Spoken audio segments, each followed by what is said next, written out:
Welcome to our YouTube channel, Krishna Sammohini. Kanyakubja नगर कन्नौज में एक ब्राह्मण रहता था। उसका नाम था अजामिल। वो वैश्या के प्रसंग को देख करके बड़ा आसक्त चित्त होकर वैश्यागामी और पूरा का पूरा दूषित सदाचार नष्ट हो चुका था।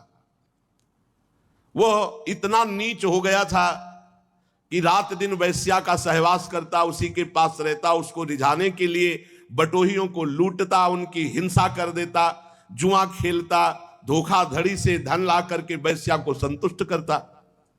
निंदनीय वृत्ति का आश्रय लेकर वो अपने कुटुंब का भरण पोषण करता और बहुत से प्राणियों की हिंसा कर चुका था, बहुत से प्राणियों को लूट चुका था, वो बहुत से प्राणियों का पाप कर्म एकत्रित कर चुका था। अब वो उसी वैश्या के साथ जो बच्चे पैदा हुए, उन्हीं के दुलार लालन पालन में समय उसका नष्ट हो गया।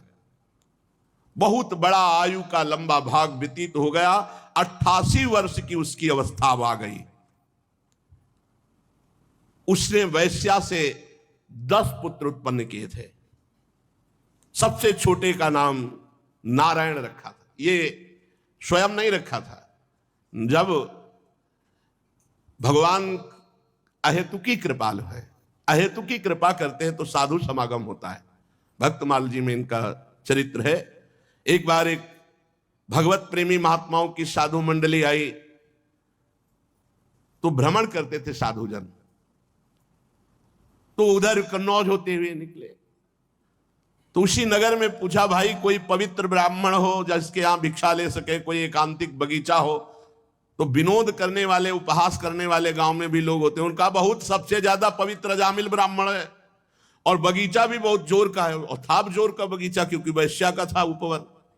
संत महात्मा विश्वास ही परम धन होता है। वो विश्वास करके गए, बगीचे में ठाकुर जी के लिए जल छिड़का और आसन लगाया और आरती पूजा शुरू। और उधर अजामिल जो है 2-4 पशुओं की हिंसा करके उनको लेके आ रहा था।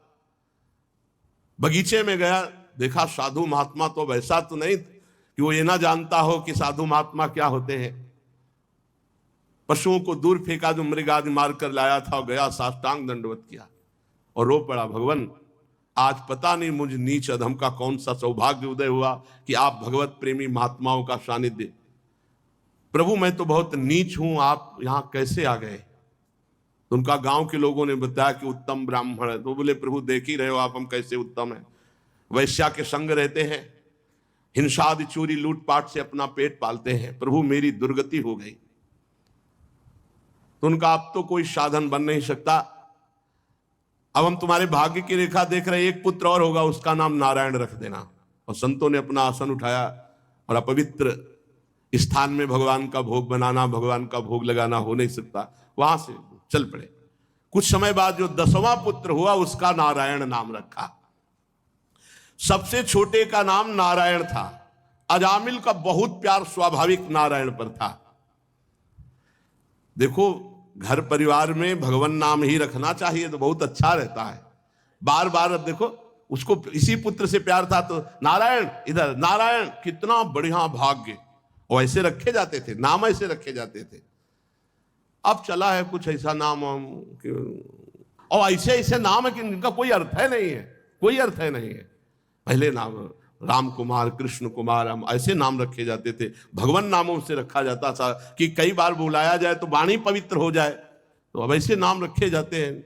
हमें लगता है कि भगवान नाम विचार पूर्वक रखना चाहिए। तो अब जैसे किसी का नाम आप रख दो हरिवंश, तो आप दिन में सैकड़ों बार हरिवंश हरिवंश, राधा तो सैकड़ों बार राधा राधा, ऐसे भगवान नाम रखना चाहिए। नाम जरूर भगवान रखना, कल्याण हो। मान लो किसी से प्यार हो जाए, बच्चा बच्ची किसी से, वो अंतिम समय ऐसे पुकारे राधा, तो काम बन जाएगा। देखो अब वो अपने इस बालक पर 88 वर्ष का वृद्ध अजामिल बड़ा मोह, और मोह क्या मतलब पूरी श्रद्धा के संतों ने कहा है नारायण नाम रखना, तो इसलिए बहुत प्यार करता है। संपूर्ण हृदय अपने बच्चे को दे दिया, नारायण बच्चे को। अब वो बच्चा तोतली बाली, बाल सुलभ खेल, अजामिल आसक्त हो गया। अजामिल उसी के साथ खाता पीता, उसी के साथ समय ज्यादा व्यतीत करता। अब जिसको पता नहीं होता, असावधान व्यक्ति के ऊपर मृत्यु का प्रहार होता है, मृत्यु सिर पर आ पहुंची। मूर्ख और बूढ़ा अजामिल, मृत्यु का समय जब आया तो थोड़ी दूर पर बालक खेल रहा था, बोलने की हिम्मत थी तो एक आवाज बोली, नारायण। अपने बच्चे को बुलाया। ये तो कहो संत कृपा से नारायण नाम रखा, हाँ बढ़िया नाम रखना चाहिए। अब तो कुछ पता ही नहीं चलता कि नाम क्या, कौन कौन से नाम। पहले तो विचार पूर्वक नाम रखे जाते थे, ऋषि मुनियों से विचार करवाया जाता, फिर नाम रखा जाता था। अजामिल ने देखा भयंकर यमदूत, हाथ में फांसी और टेढ़े टेढ़े भयंकर मुंह, दांत और रोए। सोच लघु शंका देख के निकल जाती, देख के ऐसे है यमदूत, ऐसे थोड़ी यमदूत है।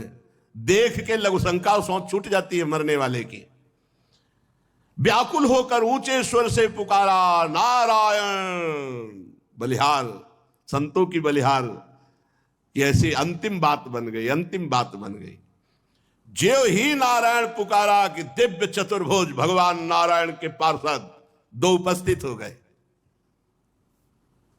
झटपट आकर यमदूतों की फांसी काटी।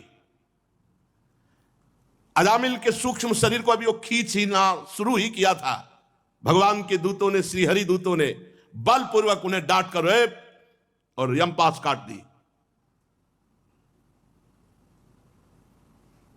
यमदूतों ने कहा, भगवान यमराज के इस धर्म विधान का निषेध करने वाले तुम कौन हो सकते हो? भगवान धर्मराज की आज्ञा का उल्लंघन कर दे, त्रिभुवन में ऐसा कोई नहीं। कौन हो आप? किसके दूत हो? कहां से आए हो? तुम क्यों रोक रहे हो इस महापापी को नरक ले जाने से? देखने में तो तुम देवता जैसे सिद्ध श्रेष्ठ दिखाई दे रहे हो।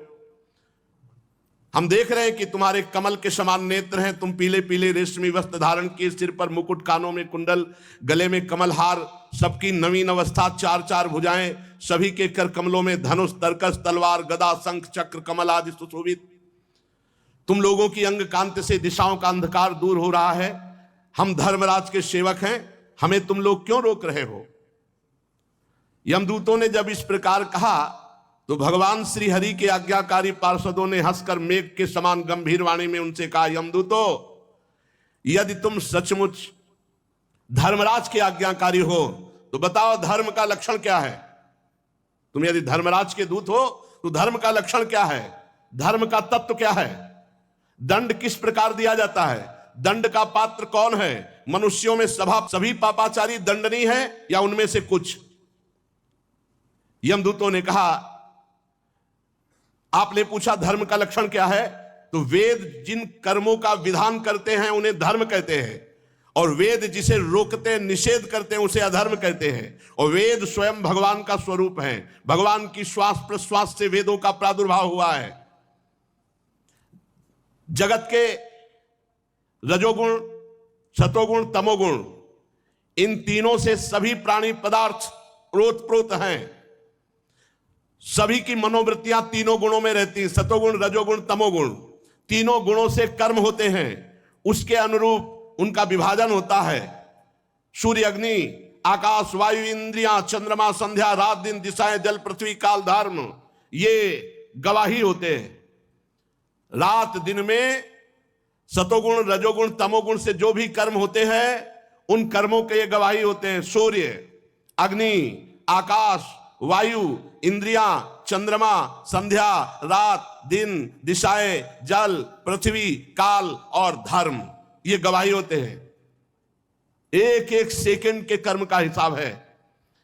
इनके द्वारा पता चल जाता है कि ये धर्मात्मा है या अधर्म है, और फिर दंड के पात्र का निर्णय होता है।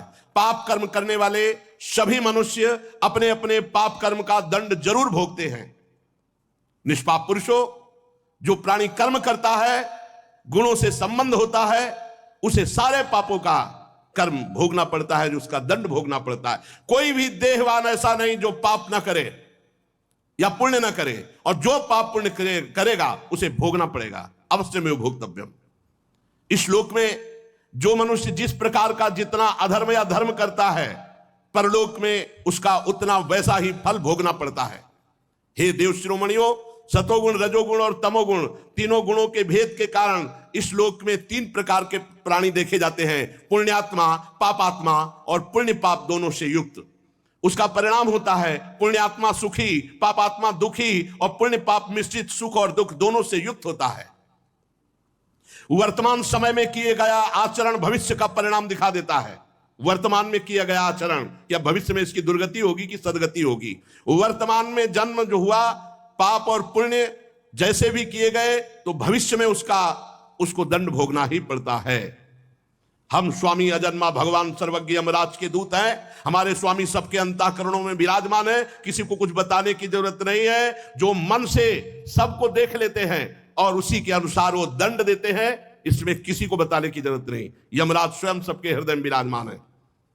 जैसे सोया हुआ अज्ञानी पुरुष स्वप्न के समय प्रतीत हो रहे कल्पित शरीर को अपना वास्तविक शरीर मानता है, सोए हुए अथवा जागने वाले शरीर को भूल जाता है, वैसे ही जीव पूर्व जन्मों की याद भुलाकर इस शरीर में वर्तमान में जो भी कर्म करता है उसको दंड भोगना पड़ता है। देव शिरोमणियों, आप जानते हो अजामिल बड़ा पापी है वर्तमान में। पहले यह शास्त्रज्ञ था, शील सदाचार सद्गुण संपन्न था, ये ब्रह्मचर्य का पालन कर रहा था, इंद्रियों को शासन में ले रहा था, पवित्र था।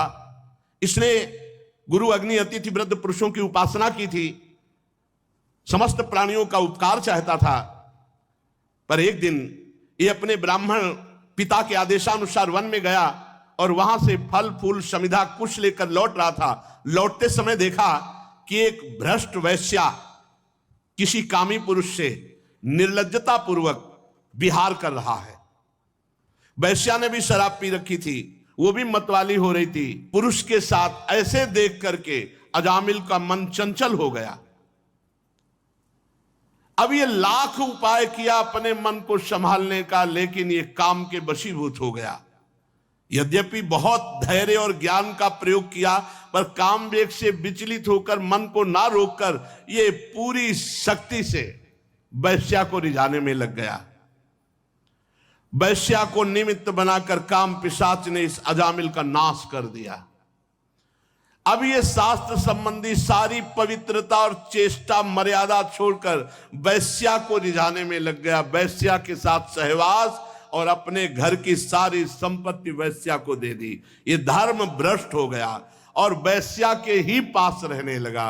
अब सुंदर सुंदर वस्त्र आभूषण आदि से वैश्या को प्रसन्न करना, धीरे धीरे धीरे धीरे चोरी, हिंसा, जुआ, शराब सब आ गए दोष। स्वच्छंद चारणी कुल्टा वैश्या के अधीन होकर के इसने साफ शास्त्र विरुद्ध आचरण किए। इस पापी ने शास्त्राज्ञा का उल्लंघन किया, स्वच्छंद पापाचरण किया, ये शास्त्र निंदित कार्य किए। ये वैश्या के मल समान शरीर और अन्न से पला, इसलिए अब हम इसे ले जाएंगे और नरक में यंत्रणा देकर इसको पवित्र करेंगे। हम इस पापी को दंड पाने भगवान यमराज के पास ले जाएंगे, वहां जाकर ये दंड भोगेगा, तब पवित्र होगा। ये सुनकर भगवान के पार्षदों ने हंस दिया और कहा, यमदूतों, बड़े आश्चर्य की बात है कि तुम धर्मराज के दूत हो और पूर्ण धर्म का तुम्हें ज्ञान नहीं। तुम एक निरपराध को अब दंड दे रहे हो। भला निरपराध को दंड कैसे दिया जा सकता है? जिस समय इसने अपने अंतिम समय अपने पुत्र के बहाने बुलाया नारायण, उसी समय इसके सारे पाप नष्ट हो गए। ये बात समझ लो, कोई भी तपस्या इतनी पवित्र नहीं कि सारे पाप नष्ट कर सके। गोविंद गोविंद, चाहे जितनी दूर से गोविंद गोविंद, हरि हरि, कृष्ण कृष्ण, सब पाप नष्ट हो गए, भगवान ऋणी हो जाते हैं। साधारण धर्म का ज्ञान तुमने वर्णन किया, साधारण धर्म का ज्ञान तुम्हें नहीं। ये विश्वासघात होगा इसके साथ यदि मैं तुम्हें ले जाने दूं। यमदूतों, एक जन्म का नहीं, बस यही सब शास्त्रों की कृपा से बात आई, तभी हमारे हर प्रश्न का उत्तर नाम होता है, हर प्रश्न का उत्तर।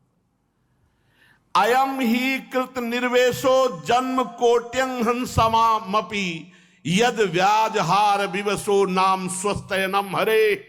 इसने मेरे हरि का नाम जब उच्चारण किया तो इस जन्म के नहीं, करोड़ करोड़ जन्मों के पापों का प्रायश्चित हो गया। अब ये भगवान के परम पद को प्राप्त होगा,